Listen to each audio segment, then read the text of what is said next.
I spent my whole life constantly not knowing what to do with it. Every week I'd have a different plan for my career, an entire life journey, and be sure that's what I wanted to do. Yet every time that plan would change. Yes, there were some common interests along the way, like different creative fields and computer fields. However, I could never decide on one option. I've wanted to be an artist, a neuroscientist, a computer programmer, a voice actress and a singer, and the list goes on. And it's fine, people say. You have plenty of time to decide. But you don't. You have to make a lot of key decisions about your future at such a young age, such as whether you want to get into a lot of debt to learn one specific thing at university, and what you want that degree to even be about. But before you get there, you have to pick the right subjects to be eligible for that degree in the years before.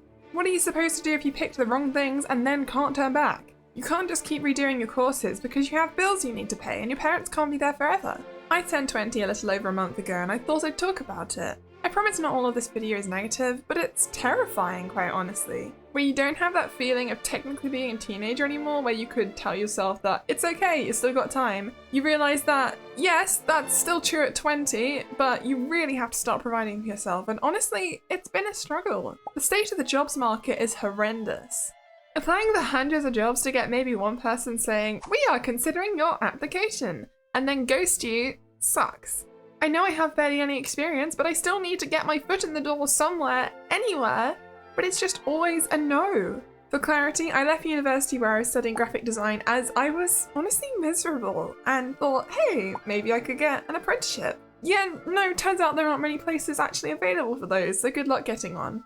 So here I am now, turning to the one passion I've always wanted to pursue, YouTube. I know it's been a difficult ride, but making YouTube content is one of the things I feel really brings together all of the interests I've always had, as I could make videos about anything that interests me, and I get to be creative. And most importantly, obviously, I get to be an anime character.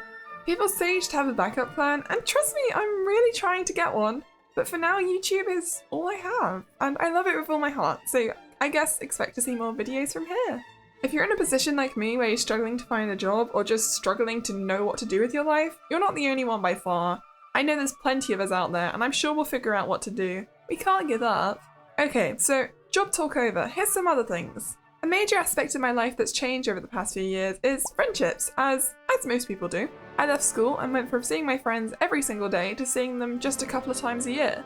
I honestly don't know where to meet people around my age, as most local get-together social groups are targeted at older people, and the one club I do go to is also full of people much older than me, and that is archery, where the average member seems to be a man in his 50s or 60s, and there's nothing wrong with that, but I really would like to make some friends my age.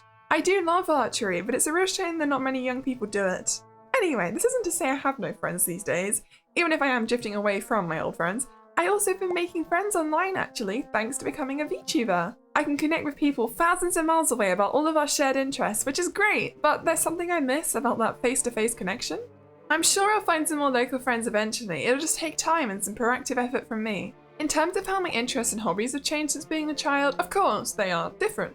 But the core things have remained the same, and I still enjoy consuming the media I used to love. For example, when I was little, I used to love to watch what I can only describe as super pink princessy stuff, like the Barbie films and My Little Pony Friendship is Magic. If I were to go rewatch any of that today, I know I'd still enjoy it. I might not be the intended audience anymore, but that means I can also enjoy more mature things while still enjoying the same child-friendly media. My passions have mostly stayed the same. I still love to sing, which I'm slowly improving at, and I still love anime. I mean, I literally am an anime character now, so I guess I took that one to the extreme. I love to go on outdoor adventures and try new exciting things, and I still seem to always try out new random projects and then drop them half finished. Maybe I need to work on that one still then.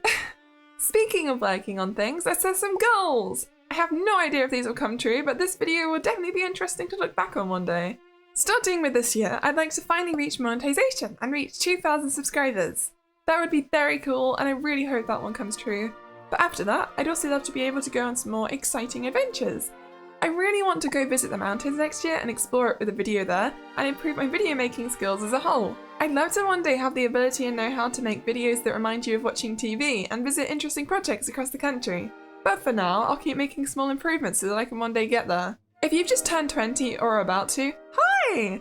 Let's try our best to, well, do our best from now on and make the most of whatever life brings us.